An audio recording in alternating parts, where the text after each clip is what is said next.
Oke, ya, salam sejahtera untuk kita semua. Selamat malam buat teman-teman semua. Kita akan coba mulai mungkin diskusi ya, sharing tentang salah satu mata kuliah yang telah saya dapatkan materinya melalui penelitian, yaitu Geografi Pariwisata Internasional. Kalau teman-teman lihat dari RPS-nya misalkan, nah,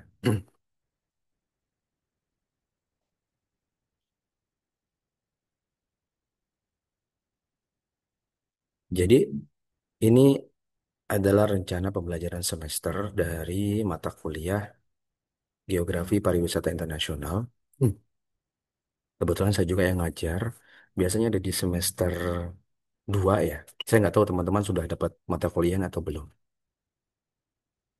Ada yang masuk sebentar. Di semester ini ada yang sudah dapat mata kuliah ini belum?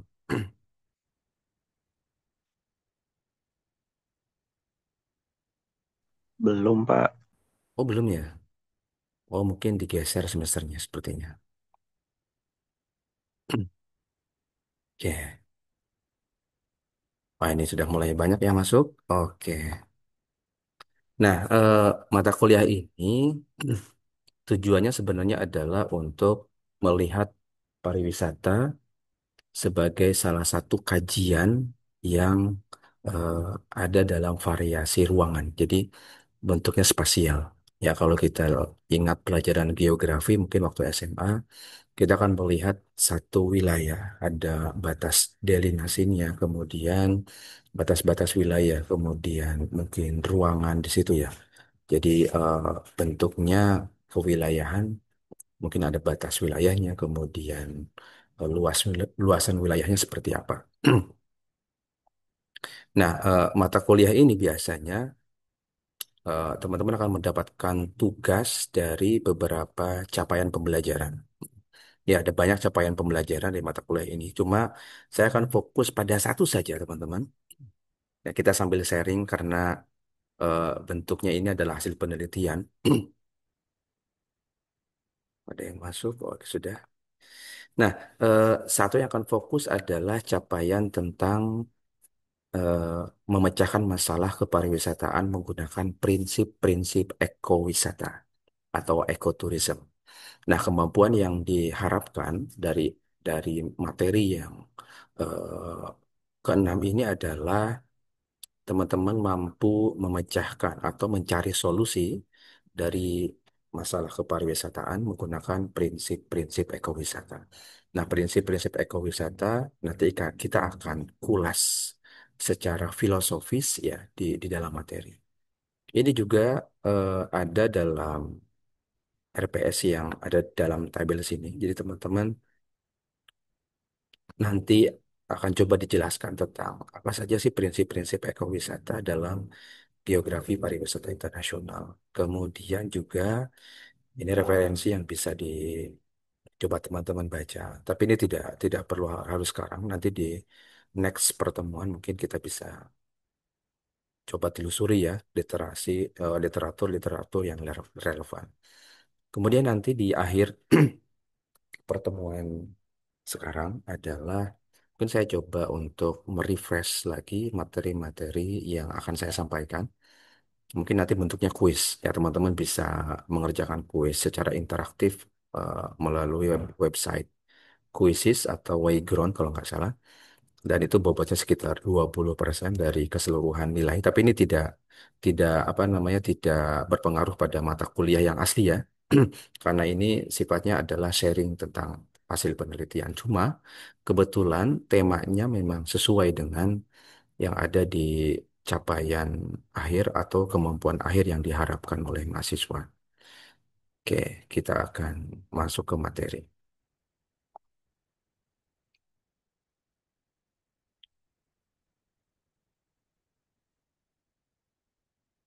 Kita foto dulu deh. Eh, ada yang mau open kamera mungkin?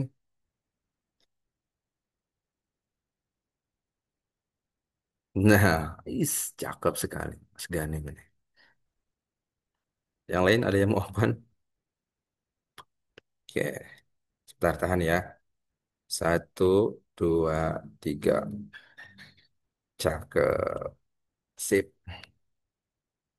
Oke, thank you.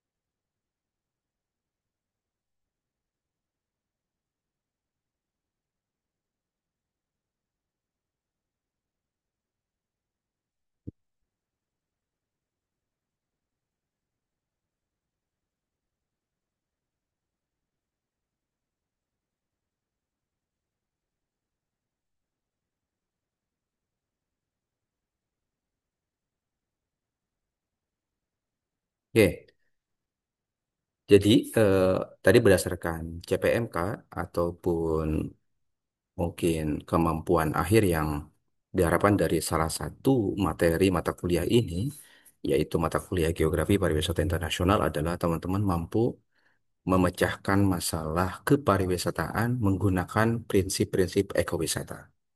Nah, teman-teman bisa cek di PPT ini. Jadi, materi yang ekowisata itu secara khusus saya melakukan penelitian dengan salah satu kolega dari Jepang, yaitu Profesor Toshimori Takahashi.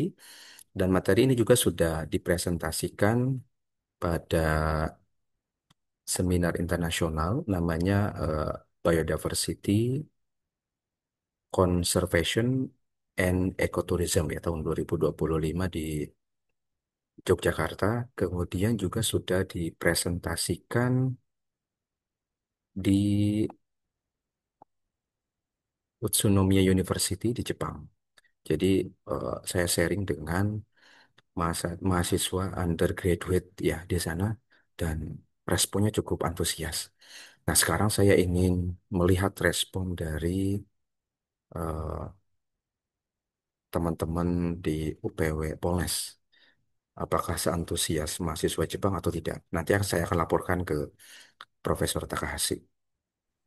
Jadi judulnya materi kali ini adalah tentang Tua Himba Untung Lambung, a Philosophical Foundation for Sustainable Ecotourism in Nusantara. Nah, Nusantara yang saya maksud di sini adalah ibu kota Nusantara yang sekarang pindah ke Kalimantan Timur ya. Jadi fondasi-fondasi filosofis yang diambil dari nilai-nilai lokal. Nah, nilai lokalnya ini kebetulan saya temukan dari eh, pepatah mungkin ya atau proverb mungkin dalam bahasa Inggrisnya adalah tua himba untung langgeng. Mungkin teman-teman ada yang familiar ya dengan pepatah ini. Nah, ini kemampuan tadi yang diharapkan adalah teman-teman bisa memecahkan masalah kepariwisataan apapun bentuknya dengan menggunakan prinsip-prinsip ekowisata. Tentu saja masalah yang dihadapi tentu saja masalah-masalah yang berkenaan dengan konservasi misalkan atau keberlanjutan. Karena prinsip utama dari ekowisata selalu berkaitan dengan dua hal tadi, ya, konservasi atau melindungi atau melestarikan dan juga sustainability atau keberlanjutan. Kemudian saya mulai dari satu pertanyaan penelitian yang mungkin teman-teman bisa sambil mencari referensi lain.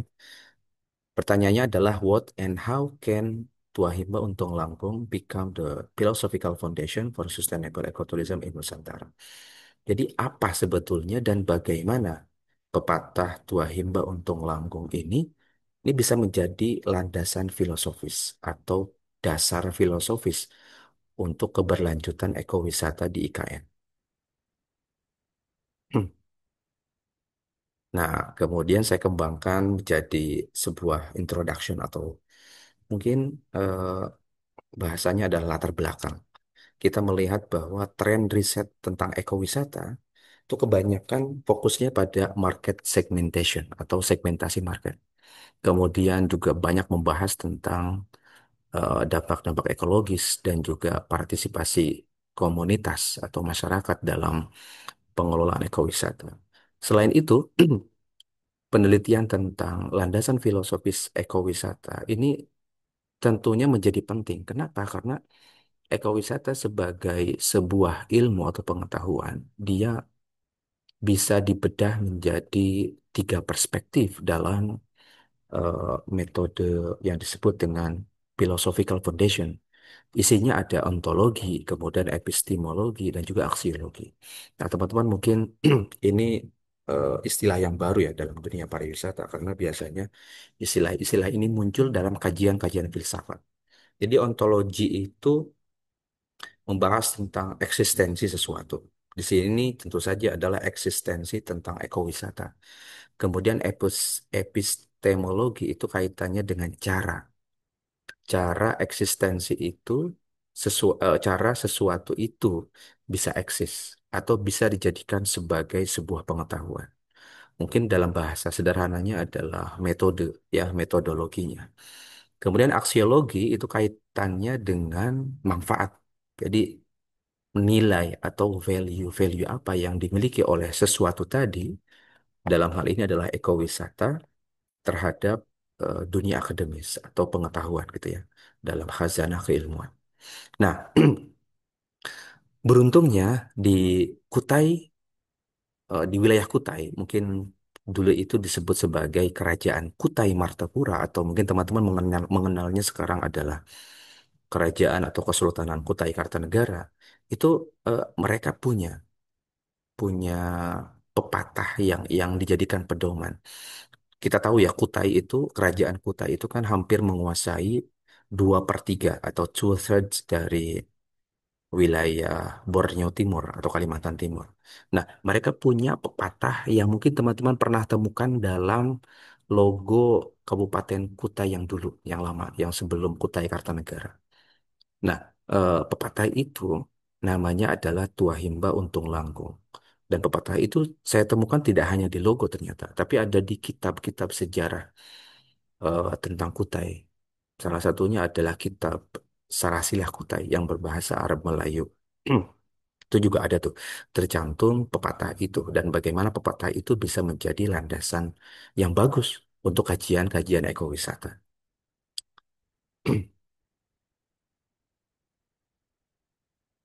Nah, ini tren riset ya ekowisata kita lihat semakin tahun, ini saya ambil dari Liu tahun 2020 dan AJI 2023 sampai 2016 saja.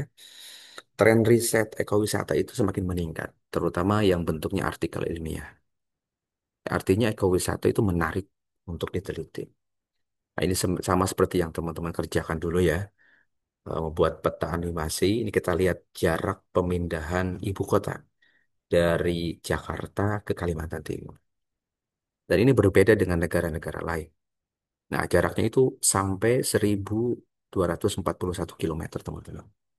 Nah, ini beda banget dengan negara lain. Misalkan Malaysia memindahkan Kuala Lumpur ke Putrajaya, kemudian Jepang misalkan dari Kyoto ke Tokyo. Itu di satu daratan atau di satu pulau gitu ya. Tapi Indonesia itu memindahkan ibu kotanya dari Pulau Jawa ke Pulau Kalimantan yang notabene terpisah oleh eh, Selat Sunda atau Tanjung Selatan itu. Jadi terpisah oleh lautan yang sangat luas. Jaraknya aja sudah 1.241 kilometer.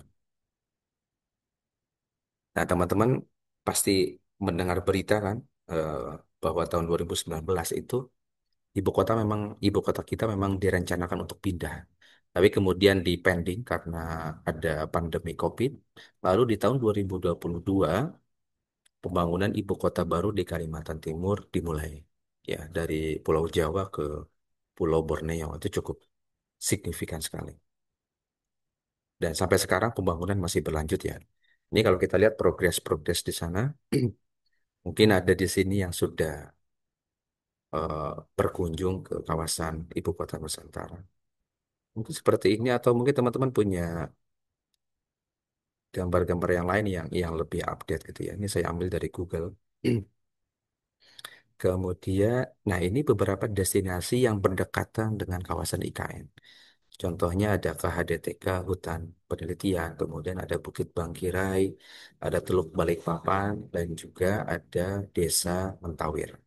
Ya, semuanya bertema ekowisata. Oke, ini peta IKN ya, teman-teman bisa dapatkan di internet.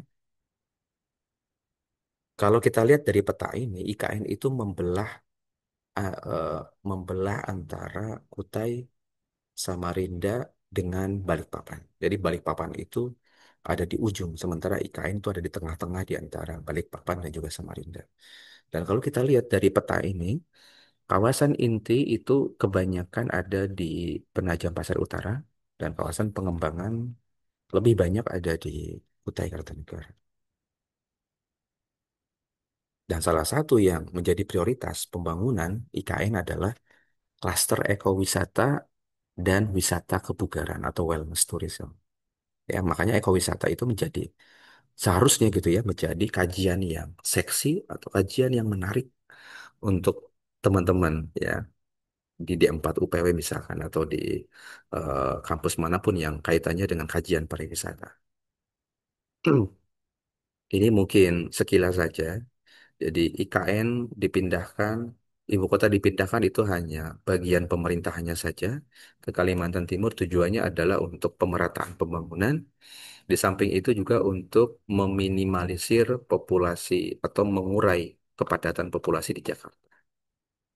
Tetapi ternyata ada dampak negatif yang dihasilkan dari pembangunan IKN, yaitu misalkan migrasi eh, fauna endemik, kemudian rusaknya flora endemik, adanya kegiatan deforestasi dan degradasi, dan secara tidak langsung ada yang mengatakan bahwa pembangunan IKN itu menghancurkan branding ekowisata di Kalimantan Timur.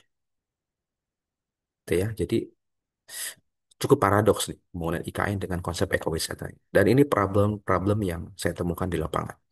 Deforestasi yang tadinya hijau, kawasannya kemudian jadi coklat tua gitu ya. Itu artinya kawasan hutannya sudah dibabat. Kemudian ada pencemaran Teluk Balikpapan, kemudian pembabatan hutan mangrove yang seharusnya dilindungi. Muncul juga banjir-banjir di kawasan sekitar IKN dan adanya migrasi fauna-fauna endemik melewati jalur-jalur umum atau jalan raya gitu ya. Mereka nyebrang dan itu cukup cukup riskan buat para pengendara. Oke, nah saya menggunakan metode kualitatif teman-teman. Menggunakan data yang utama adalah dari literatur, kemudian interview dengan beberapa komunitas Kutai, kemudian juga dari Kesultanan dan pemerintahan lokal di Tenggarong tentang tentunya tentang Tua Himba Untung Langkung tadi. Kemudian analisisnya menggunakan basis filosofi tadi isinya ada tiga perspektif, ontologi, epistemologi, dan juga aksiologi. Dan ini dia, 2/3 kawasan Kalimantan Timur itu dikuasai oleh Kerajaan Kutai pada zaman dulu. Ya, ini Kerajaan Kutai sebelum menjadi Kutai Kartanegara sekarang. Jadi dulu itu masih bersatu ya, Kutai Timur, Kutai Kartanegara, dan Kutai Barat. Tapi sekarang terpisah, berbeda kabupaten. Nah, ini saya temukan dari kitab ini teman-teman, Salasilah Kutai. Ini yang berbahasa Indonesianya, ada juga yang berbahasa Arab Melayu, yang aslinya, tapi ada di Belanda. Di sini disebutkan bahwa Tua Himba Untung Langkong eh, itu artinya siapa yang menjaga alam, siapa yang menjaga hutan, dia akan mendapatkan eh, manfaat yang berkelanjutan atau manfaat yang langgeng. Karena hutan itu akan memberikan timbal balik yang positif kalau kita menjaganya. Ya, dari kitab ini eh, filosofi yang ditawarkan itu cukup dalam. Dan ini berkesesuaian dengan konsep sustainable ecotourism. Ini juga saya temukan dari literatur Reza tahun 2021 tentang Cultural Values of Kutai Tribe. Ya, salah satunya adalah Tua Himba Untung Langgong. Kemudian ini mungkin kalau teman-teman main ke Tenggarong, ini masih ada sampai sekarang di Monumen Pancasila itu ada logo Kutai yang lama. Di situ juga tertulis Tua Himba Untung Langgong. Nah, kalau kita preteli satu persatu dari istilah ini, tuah itu artinya preserve atau conserve, ya menjaga atau melindungi.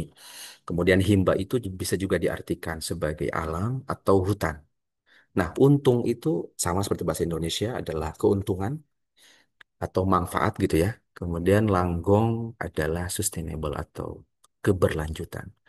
Jadi kalau kita gabungkan, makna dari pepatah ini adalah siapa yang menjaga alam atau hutan, dia akan mendapatkan keuntungan yang langgeng atau yang berkelanjutan. Nah, ini juga sesuai dengan kalau teman-teman menggunakan AI, saya pernah juga memasukkan beberapa prompt untuk mendapatkan hasil yang mungkin relevan dengan penelitian ini, dan saya mendapatkan ini. Kalau kita lihat ya. Nah, ternyata sustainable ecotourism kalau kita bedah menggunakan pisau basis filosofi, dia keluarnya prinsip, keluarnya dua prinsip atau dua komponen, yaitu konservasi dan juga sustainability atau keberlanjutan.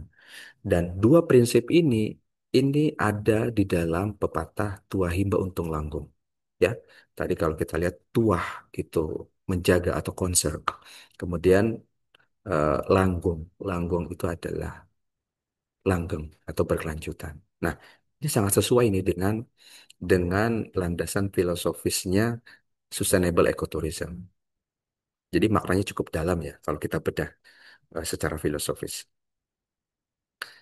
Kemudian, nah ini secara ontologis, mungkin maksudnya seperti ini, sederhananya, bahwa eh, tuah himba itu secara konsep dia eksis. Dan tidak hanya eksis, tapi dia dipedomani oleh masyarakat Kutai pada zaman dulu. Tentu saja bukan yang sekarang ya. Kalau sekarang kita lihat Kutai, kata negara itu ya di mana-mana koridoran, di mana-mana tambang gitu ya. Tapi yang dulu itu zaman dulu berdasarkan kitab Salasila Kutai, eksistensi alam itu sesuai dengan pepatah ini. Ya, sehingga secara ontologis dia memang ada. Kemudian secara epistemologis juga kita bisa melihat dari bagan ini bahwa ada beberapa elemen-elemen dari ekowisata yang relevan dengan pepatah tua himba untuk langkung. Pertama adalah konservasi biodiversitas atau keanekaragaman hayati, baik flora maupun fauna. Yang kedua adalah konservasi warisan budaya. Contohnya kalau mungkin teman-teman main ke ada desa Kutai Adat Lawas ya di Kedang Ipil. Nah, itu mereka masih mempertahankan warisan sejarahnya, warisan budayanya. Yang ketiga adalah partisipasi stakeholder. Nah, ini juga sama tuh dengan elemen-elemen ekowisata. Dan yang terakhir adalah dukungan infrastruktur. Nah, ini tentu saja dari pemerintah setempat ya. Dan keempat elemen ini ternyata sesuai dengan hasil wawancara saya dengan beberapa informan tadi yang sudah disebutkan. Komunitas Kutai, kemudian Kesultanan dan juga pemerintah lokal ya. Elaborasi mereka juga sama berkaitan dengan empat elemen ini. Kemudian secara aksiologis tentu saja kaitannya dengan manfaat ya dari Tua Himba Untung Langkung. Itu ternyata kalau kita bedah berdasarkan Land Ethic tahun 1949, conservation is a state of harmony between man and land. Artinya konservasi seperti halnya pepatah Tua Himba Untung Langkung itu ternyata eh, memang seharusnya ada keharmonisan antara manusia dengan alamnya, dengan lingkungannya. Sehingga ketika alamnya dijaga, maka itu akan memberikan manfaat yang besar buat manusia. Tentu saja bukan manusia pada satu generasi, tapi beberapa generasi setelahnya. Dan secara aksiologis, maka Tua Himba Untung Lagong, kalau dipedomani lagi oleh masyarakat Kutai, dia akan memberikan manfaat yang besar buat masyarakat Kutai Kartanegara dan juga alamnya. Nah, ini kesimpulannya teman-teman. Jadi kalau kita melihat perspektif basis filosofis dari tiga elemen tadi, ontologi, epistemologi, dan juga aksiologi, Tua Himba Untung Langgong itu punya semuanya. Secara ontologi eksistensinya ada, secara epistemologi metodenya ada, dan secara aksiologi manfaatnya juga ada. Dan semuanya punya nilai, punya elaborasi, punya deskripsi yang bisa dijelaskan secara ilmiah. Oke, implikasinya banyak. Jadi ada, mungkin sederhananya saya bisa katakan bahwa ketika pepatah ini dipedomani oleh masyarakat Kutai misalkan, atau masyarakat manapun di luar sana, itu bisa memberikan manfaat secara ekonomis, politis, sosial, ekologis. Dan tentu saja ini berdampak pada kebijakan pemerintah. Kemudian untuk limitnya mungkin teman-teman yang tertarik untuk penelitian yang sama dengan tema ekowisata atau sustainable ekowisata misalkan bisa menggunakan perspektif yang lain atau metode yang lain seperti metode kuantitatif gitu ya, atau mungkin geografisnya diperluas gitu ya, se-Kalimantan Timur dan lain-lain. Kemudian, nah, ini novelty-nya atau kebaruan yang saya temukan bahwa penelitian ini atau materi tentang ekowisata yang saya bawa malam ini adalah yang pertama kali ada dalam artikel ilmiah. Nah, teman-teman nanti untuk skripsi mungkin bisa bisa saja meneruskan dari penelitian ini. Ya, ini bisa teman-teman dapatkan dari beberapa literatur yang pernah saya baca. Oke, nah ini kuis nanti kita akan cek setelah sesi tanya jawab. Mungkin itu materi yang bisa saya sampaikan. Kita cek dulu apakah ada pertanyaan. Monggo,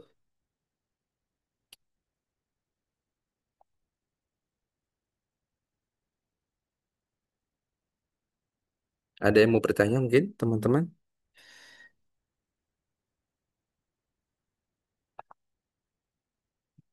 Sambil saya share link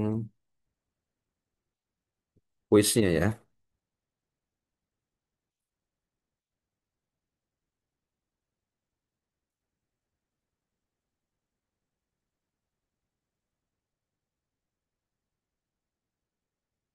Ada yang mau ditanyakan?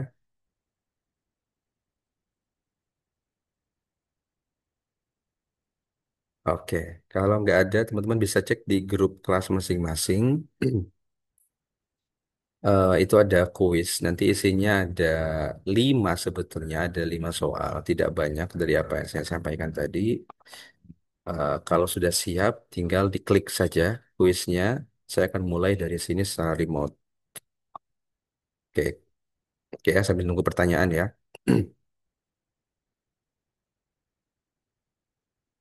Monggo, bisa diklik kuisnya. Pak, saya mau bertanya, Pak. Oh, iya kah? Setelah kuis bisa? Setelah kuis? Boleh, Pak? Oke, oke. Ya, silakan. Ada yang sudah masuk dulu mungkin?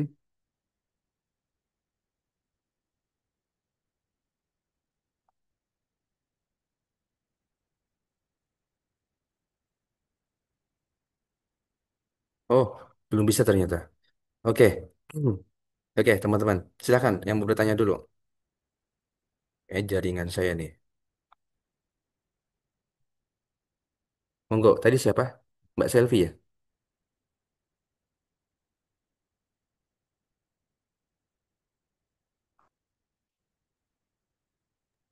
Ya, Pak. Ya, silakan. Bisa di Pak, open saya mau tanya. open cam kah? Nggak bisa, Pak. Ya sudah. Oke, lanjut. Saya mau tanya itu, apakah ada tantangan atau hambatan dalam mewujudkan tua himba untung langgong di era modern ini? Iya, sangat banyak tantangannya. Salah satunya adalah kerakusan dalam pengelolaan atau pemanfaatan sumber daya alam. Karena ini kaitannya dengan hasil bumi dan juga kekayaan alam yang ada di Kutai, katakanlah Kalimantan Timur gitu ya. Karena kita sudah terekspos punya kekayaan perut bumi yang melimpah, tambang misalnya, atau tanah kita cocok untuk sawit dan lain-lain. Maka yang jadi tantangannya adalah kerakusan dari para pengusaha yang melakukan usahanya di Kalimantan Timur. Tentu saja ini sebetulnya bisa diatasi dengan perizinan yang ketat, tapi banyak aktivitas yang ilegal. Contohnya, tadi saya katakan koridor-koridor itu banyak banget di mana-mana ya. Mungkin kalau teman-teman berangkat ke Kota Bangun dan lain-lain itu banyak sekali mobil-mobil yang siap mengangkut koridor-koridor atau tambang-tambang ilegal. Jadi tantangannya sebetulnya lebih ke mindset atau kembali ke masyarakat Kalimantan Timur ini mau apa sih dari alamnya? Apakah mau mengeruk secara habis sampai benar-benar kita nggak punya apa-apa di kekayaan apapun dari tanah Kalimantan Timur, atau kita mau menyisakan sedikit saja misalkan untuk anak cucu kita nanti. Ya tentu saja sekarang pun kita masih bisa mendapatkan manfaat dengan misalkan eh, mengelola destinasi ekowisata misal, atau menjaga satu lahan hutan untuk pendidikan atau mungkin untuk keluarga dan lain-lain. Sebetulnya dari situ aja kan sudah bisa mendapatkan manfaat. Contoh mungkin kalau teman-teman ke pedalaman-pedalaman komunitas Dayak, itu mereka kan menanam coklat, menanam kopi, menanam ada sih yang sawit tapi tidak terlalu banyak. Nah, itu salah satu langkah untuk mencegah tadi eh, apa namanya industri-industri ekstraktif seperti tambang. Jadi mereka menggunakan cara yang lain, memanfaatkan alam supaya alamnya tetap lestari ya dengan menanami tanaman-tanaman yang produktif. Tadi contohnya coklat, kopi dan lain-lain. Ya kalau teman-teman ke Muara Kaman itu kan ada kopi luwak ya, ya Marangkayu itu ada kopi luwak yang juga dimiliki oleh masyarakat. Jadi saya kira tantangannya banyak dan cukup berat kalau mindset masyarakat Kuta ini tidak berubah secara fundamental. Gitu Mbak Selvi. Ada lagi? Oke, Pak. Terima Thank you, kasih. thank you, thank you. Ada lagi? Silakan.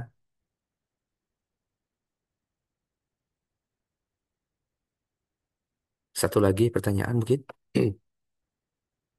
Kuisnya karena saya menggunakan Zoom yang gratis. Nanti kita lanjut setelah sesi ini selesai aja ya.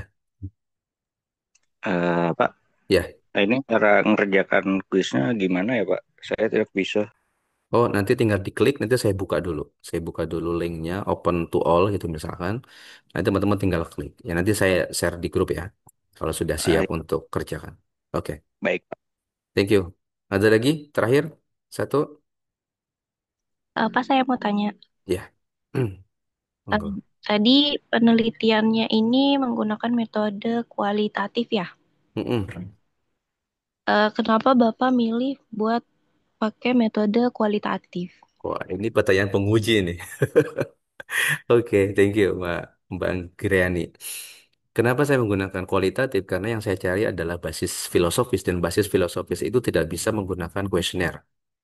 Artinya dia harus wawancara dan penggalian data secara mendalam itu hanya bisa dilakukan dengan metode kualitatif. Kalau kuantitatif mungkin bisa, tapi tidak bisa mendalam seperti kualitatif. Jadi misalkan saya sebar kuesioner. Nah, kuesioner itu kan kita nggak tahu ngisinya. Dia ngisinya sembarangan atau asal-asalan gitu. Tapi kalau kualitatif kita langsung wawancara dengan orangnya. Kita langsung bisa gali dari satu orang itu sangat mendalam data-datanya sampai ke akar-akarnya. Gitu ya. Thank you, Mbak Anggreni. Jadi Oh, Bapak ya, ada wawancaranya itu online atau daring atau datang offline. langsung ke lokasi?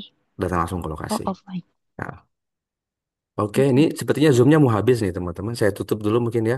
Terima kasih atas kehadirannya. Teman-teman bisa share pertanyaan di grup WA ya kalau masih ada yang ingin ditanyakan. Saya tutup. Assalamualaikum warahmatullahi wabarakatuh dan selamat malam. Terima kasih banyak. Waalaikumsalam warahmatullahi wabarakatuh. Waalaikumsalam, Pak.